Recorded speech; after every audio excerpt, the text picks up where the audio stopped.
Welcome to English Bloom, the podcast where we dive deep into the nuances of advanced English, making it bloom in your everyday conversations. I'm Alex, your optimistic guide through the big ideas. And I'm Sarah, here to ground those ideas with real-world examples and a dash of dry wit. Today, we're tackling Business English Edge, strategies for high-level communication. If you're a C1 or C2 learner, maybe a professional sharpening your skills or a business owner navigating global deals, this episode is tailored for you. Absolutely. Let's kick things off with a hook that'll resonate.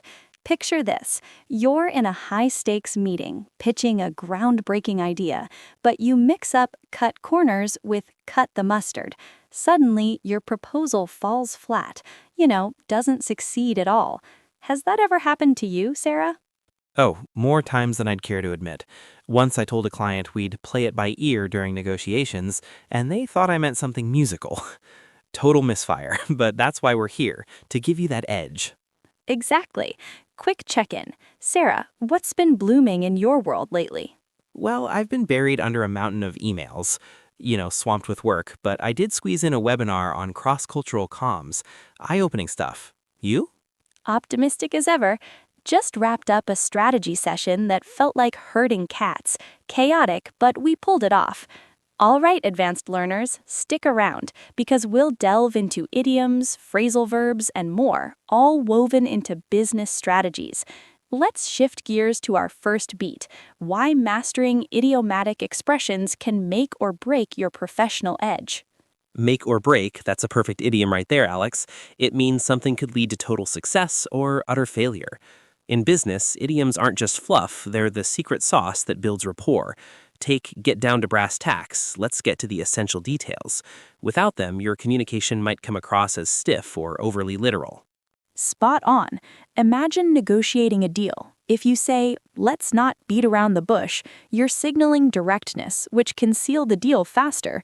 But what if your counterpart is from a culture where indirectness is king? That's where the edge comes in, adapting idioms without losing your authenticity.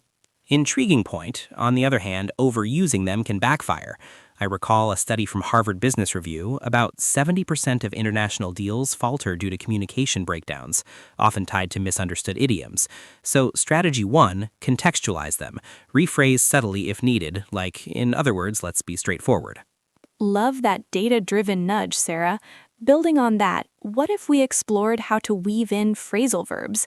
They're sneaky, multi-word verbs that change meaning, like turn down an offer versus turn up unexpectedly. Exactly. In a boardroom, follow up on a lead shows initiative, but back out of a commitment? That's a red flag. For our listeners pondering this, notice how phrasal verbs add layers. They're not just verbs, they're dynamic tools for nuance. Oh wow, that's a gem.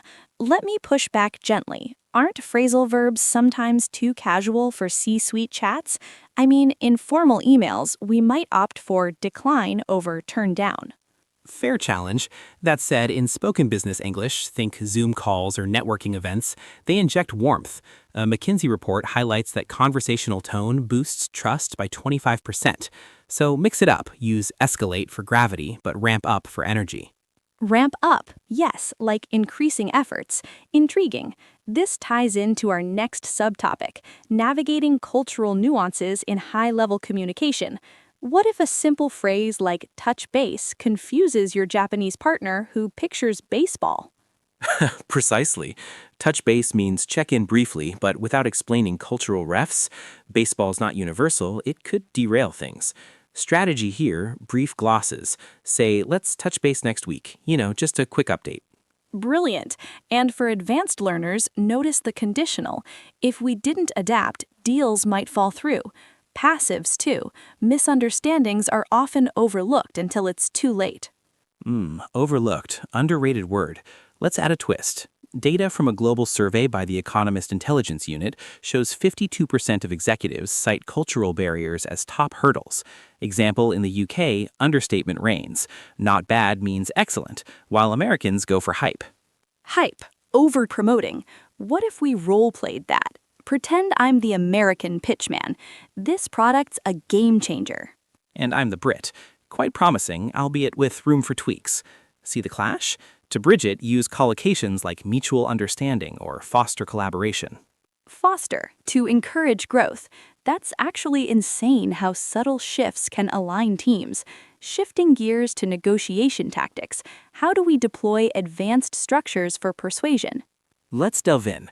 Complex grammar shines here, think hypotheticals. Were we to agree on terms, what concessions might you offer? It sounds polished, invites reciprocity. Reciprocity, give and take, or passives for diplomacy. The proposal has been revised to address your concerns, avoids blame. Wait, seriously? That passive dodges accountability like a pro. But humor aside, idioms in negotiations.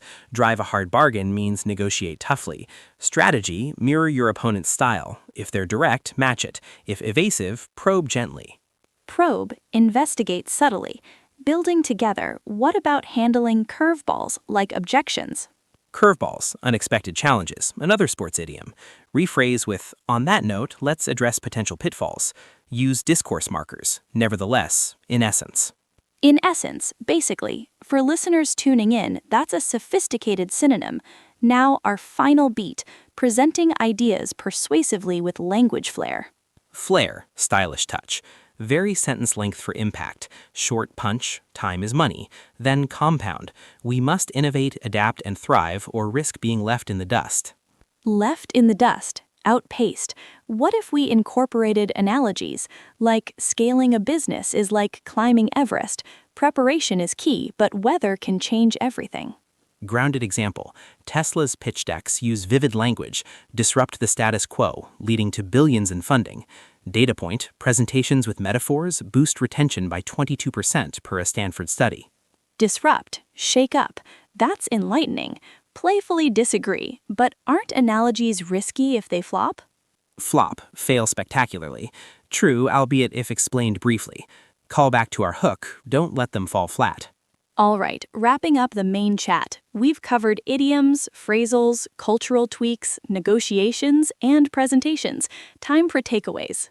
Key recap for advanced learners, idioms like fall flat, fail, phrasal verbs such as touch base, check in, call occasions, drive a hard bargain, negotiate toughly, complex structures, conditionals, were we to, passives, has been revised, And vocab standouts, reciprocity, flair, disrupt. Listener question, how would you use curveball in a business story? Share on our socials.